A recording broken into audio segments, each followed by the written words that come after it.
Hello everyone, this is Saurabh Nayak. I welcome you to my YouTube channel Inspire with Saurabh. ଆଜିର ଭିଡିଓଟି ହେଉଛି voter card ବିଷୟ। କିପରି ଭାବରେ ଭୋଟର କାର୍ଡକୁ ପିଭିସି କାର୍ଡ ଦ୍ୱାରା ପ୍ରିଣ୍ଟ କରିକି ଆମ ଘରକୁ ମଗାଇ ପାରିବା ତାହାକୁ ଆମେ ଆଜି ଭିଡିଓରେ ଜାଣିବା। ଯେପରିକି ଆପଣମାନେ ମୋର ସ୍କ୍ରିନରେ ଦେଖିପାରୁଛନ୍ତି ମୋ ପାଖରେ ଗୋଟେ ଓଲ୍ଡ ଭୋଟର କାର୍ଡ ଅଛି। ଏଇଟାକୁ ମୁଁ ଏକ ନୂଆ ଭୋଟର କାର୍ଡରେ କନଭର୍ଟ କରିବାକୁ ଚାହୁଁଛି। ତାହା ମୁଁ କିପରି ଭାବରେ କରିବି ଆଜିର ଭିଡିଓରେ ମୁଁ ଆପଣଙ୍କୁ ଲାଇଭ୍ ପ୍ରୋସେସ ଦେଖେଇବି। ଏହା ପାଇଁ ପ୍ରଥମେ ଆପଣଙ୍କୁ କୌଣସି ଏକ ବ୍ରାଉଜରରେ ସର୍ଚ୍ଚ କରିବାକୁ ପଡିବ ଭୋଟର। ଭୋଟର ସର୍ଚ୍ଚ କଲା ପରେ ଆପଣଙ୍କ ପାଖରେ ଏଇଭଳିଆ ଆସିବ। ଆପଣ ଏହାର ଯୋଉ ପ୍ରଥମ ଅପସନ ଅଛି ତାପରେ କ୍ଲିକ୍ କରିବେ। କ୍ଲିକ୍ କଲା ପରେ ଆପଣଙ୍କ ପାଖରେ ଏଇଭଳିଆ ଆସିବ। ମୋର ପୂର୍ବରୁ ଲଗଇନ୍ ଅଛି, ସେଥିପାଇଁ ଏଟା ଲଗଇନ୍ ଦେଖେଇଲା। ଯଦି ଆପଣଙ୍କ ପୂର୍ବରୁ ଲଗଇନ୍ ନାହିଁ ତାହେଲେ ଆପଣ ଲଗଇନ୍ କରିବେ। ଲଗଇନ୍ କଲା ପରେ ଯୋଉଟା ଲେଖାଯାଇଛି ଫର୍ମ 8 ଫିଲ୍ ଫର୍ମ 8 ତାହା ଉପରେ ଆପଣ କ୍ଲିକ୍ କରିବାକୁ ପଡିବ। ଏହା ଉପରେ ଆପଣ ଯେବେ କ୍ଲିକ୍ କରିବେ ତାପରେ ଏଠାରେ ଯୋଉ ଅଦର ଇଲେକ୍ଟର ଯଦି ଆପଣ ନିଜର କରିବାକୁ ଚାହୁଁଛନ୍ତି ସବମିଟ୍ ମାରିବେ, ଯଦି ଅନ୍ୟ କାହାର କରିବାକୁ ଚାହୁଁଛନ୍ତି ତାହେଲେ ଆପଣ ଏଟା ଅଦର ଇଲେକ୍ଟର ମାରିକି ତାପରେ ସବମିଟ୍ କରିବେ। ଏଠାରେ ଆପଣଙ୍କୁ ଆପଣଙ୍କ ଭୋଟର କାର୍ଡ ନମ୍ବର ଦବାକୁ ପଡିବ, ଯୋଉଟା କି ମୁଁ ଦେଇଦଉଛି। ଭୋଟର କାର୍ଡ ନମ୍ବର ଦେଲା ପରେ ଆପଣ ଏଠାରେ ସବମିଟ୍ ଉପରେ କ୍ଲିକ୍ କରିବେ। ସବମିଟ୍ ଆପଣଙ୍କ ନାମ, ଆପଣଙ୍କ ପାର୍ଟ ନମ୍ବର, ଆପଣଙ୍କ ରିଲେଟିଭ ନେମ୍ ବି ଆସିଯିବ ଏଠାରେ। ଆସିଲା ପରେ ଆପଣ ଏଠାରେ ଯୋଉ ଓକେ ଲେଖା ହେଇଛି ତାପରେ ଆପଣ କ୍ଲିକ୍ କରିବେ। ଏଠାରେ ପରେ କ୍ଲିକ୍ କରିବା ପରେ ଏହା ଉପରେ କ୍ଲିକ୍ କଲା ପରେ ଆପଣଙ୍କ ପାଖରେ ଏଇଭଳି ଚାରିଟା ଅପସନ ଆସିବ। ଆପଣ କଣ କରିବାକୁ ଚାହୁଁଛନ୍ତି? ଯଦି ଆପଣ ଏହାକୁ ସିଟିଂ ଅଫ୍ ରେସିଡେଣ୍ଟ, ଯଦି ଆପଣ ଅନ୍ୟ କୌଣସି ସ୍ଥାନରେ ଅଛନ୍ତି, ଆପଣ ଭୋଟର କାର୍ଡ ସେଠାରେ ମଗେଇବାକୁ ଚାହୁଁଛନ୍ତି ସେଠାକା ଆଡ୍ରେସରେ, ତ ଆପଣ ଏଟାକୁ ସିଲେକ୍ଟ କରିବେ। ଯଦି ଆପଣ ଏହାକୁ କରେକ୍ସନ କରିବାକୁ ଚାହୁଁଛନ୍ତି, ଏଠାରେ କିଛି ଡେଟ୍ ଅଫ୍ ବାର୍ଥ ହଉ, ନେମ୍ ହଉ, ସ୍ୱାମୀଙ୍କ ନାଁ ହଉ, ତ ଆପଣ ଏଠାରେ କ୍ଲିକ୍ କରିବେ। ଯଦି ଆପଣ ନୂଆ କାର୍ଡ ମଗେଇବାକୁ ଚାହୁଁଛନ୍ତି ୱିଦାଉଟ୍ କରେକ୍ସନ में ରିପ୍ଲେସମେଣ୍ଟ କରିବାକୁ ଚାହୁଁଛନ୍ତି ତାହେଲେ ଆପଣ ଏଠାରେ କ୍ଲିକ୍ କରିବେ। ଆଉ ଯଦି ଆପଣ ଡିସେବଲ୍ଡ है तो ଆପଣ ଏଠାରେ କ୍ଲିକ୍ କରିବେ। ତ ମୁଁ ଯୋଉ ଚାହୁଁଛି ନୂଆ କାର୍ଡ ମଗେଇବା ପାଇଁ, ଯୋଉଟା କି ଆପଣ ମୋର ସ୍କ୍ରିନ୍ ଦେଖିପାରୁଛନ୍ତି, ଏଇ ଯୋଉ ପୁରୁଣା କାର୍ଡ ମୋର ଅଛି ଏହାକୁ ମୁଁ ଚାହୁଁଛି ନୂଆ କାର୍ଡରେ କନଭର୍ଟ କରିବା ପାଇଁ। ତ ସେଥିପାଇଁ ମୁଁ ଏଠାରେ ଯୋଉ ସି ନମ୍ବର ଅପସନ ଅଛି, ଥାର୍ଡ ଅପସନ ମୁଁ କ୍ଲିକ୍ କରିବି। ଏଠାରେ ଯୋଉ ଓକେ ଲେଖାଯାଇଛି ତାପରେ ମୁଁ କ୍ଲିକ୍ କରିବି। ଓକେ ଅପସନ पर କ୍ଲିକ୍ କଲା ପରେ ଆପଣଙ୍କ ପାଖରେ ଏଇଭଳିଆ ଆସିବ। ଆପଣ ଏଠାରେ ଯୋଉ ନେକ୍ସଟ ଲେଖାଯାଇଛି ତା ଆପଣ କ୍ଲିକ୍ କରନ୍ତୁ। କ୍ଲିକ୍ କଲା ପରେ ଆପଣଙ୍କୁ ଏଠାରେ ଏଇଭଳିଆ ଶୋ କରିବ।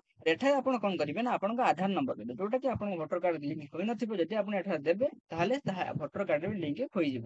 ଆଧାର ନମ୍ବର ଦେଲା ପରେ ଆପଣଙ୍କୁ ଏଠାରେ ମୋବାଇଲ ନମ୍ବର ମାଗିବ, ତ ଆପଣ ଏଠାରେ ମୋବାଇଲ ନମ୍ବର ଦିଅନ୍ତୁ, ଯୋଉଟା କି ଆପଣଙ୍କ ମୋବାଇଲ ନମ୍ବର।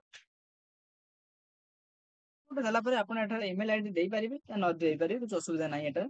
ତାପରେ ଆପଣ ଏଠାରେ ନେକ୍ସଟ ଅପସନ ଉପରେ କ୍ଲିକ୍ କରନ୍ତୁ।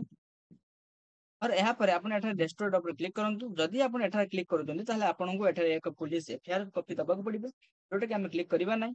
ଆପଣ ଏଠାରେ କ୍ଲିକ୍ କରିବେ destroy due to reason beyond the control looks flux. ଆପଣଙ୍କ ପୁରୁଣା କାର୍ଡ ଅଛି, ସେଥିପାଇଁ ଆପଣ ନୂଆ କାର୍ଡ ନେବାକୁ ଚାହୁଁଛନ୍ତି, ଯୋଉଟା କି ଆପଣ ଯଦି ଏଠାରେ କ୍ଲିକ୍ କରିବେ ଆପଣଙ୍କ କାର୍ଡ ଆସିଯିବ, କିଛି ଅସୁବିଧା ହବ ନାହିଁ। ତାପରେ ଆପଣ ଏଠାରେ ନେକ୍ସଟ ଅପସନ ଉପରେ କ୍ଲିକ୍ କରନ୍ତୁ। ଏହାପରେ ଆପଣଙ୍କୁ ଏଠାରେ ଆପଣଙ୍କ ପ୍ଲେସ୍ ଦେବାକୁ ପଡିବ, ଯୋଉ ପ୍ଲେସରେ ଆପଣ ଆପ୍ଲାଏ କରୁଛନ୍ତି ସେ ପ୍ଲେସ୍ ଦେଇ ଦିଅନ୍ତୁ। ନେକ୍ସଟ ଦେଲା ପରେ ଆପଣଙ୍କୁ ଏଠାରେ ନେକ୍ସଟ ମାରିବାକୁ ପଡିବ। ନେକ୍ସଟ ମାରିଲା ପରେ ଆପଣଙ୍କୁ ଏଠାରେ ଆପଣଙ୍କ ଯୋଉ କ୍ୟାପ୍ଚା ଅଛି ସେ କ୍ୟାପ୍ଚାକୁ ଫିଲ୍ଅପ୍ କରିବାକୁ ପଡିବ।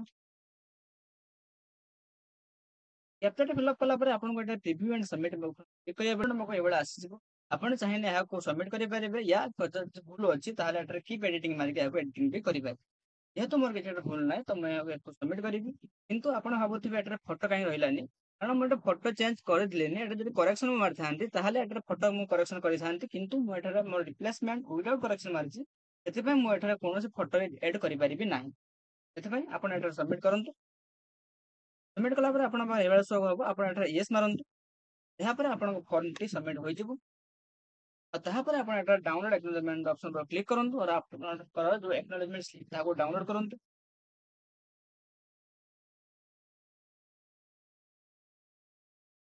ତାପରେ ଆପଣ ଯଦି ଚାହୁଁଛନ୍ତି ଆପଣଙ୍କ ଭୋଟର କାର୍ଡକୁ ଦେଖିବା ପାଇଁ କି ଆପଣ ଯୋଉ ଆପ୍ଲାଏ କଲେ, ନୂଆ ଆପ୍ଲାଏ କଲେ ତାହା କେତେ ଦୂର ଯାଇଛି, ତାହା ପାଇଁ ଆପଣ ଏଠାରେ କ୍ଲିକ୍ କରିବେ ଟ୍ରାକ୍ ଆପ୍ଲିକେସନ ଷ୍ଟାଟସ୍। ଏହା ଉପରେ କ୍ଲିକ୍ କଲା ପରେ ଆପଣଙ୍କୁ ଏଠାରେ ଆପଣଙ୍କ ରେଫରେନ୍ସ ନମ୍ବର ଦେବାକୁ ପଡିବ, ଯୋଉଟା କି ଆପଣଙ୍କ ରସିଦରେ ଲେଖା ଯାଇଥିବ। ଏଠାରେ ଷ୍ଟେଟ୍ ସିଲେକ୍ଟ କରିବାକୁ ପଡିବ, ଯୋଉଟା କି ମୁଁ ଗୋଟେ ଓଡ଼ିଶା ଚୁଜ୍ କରୁଛି।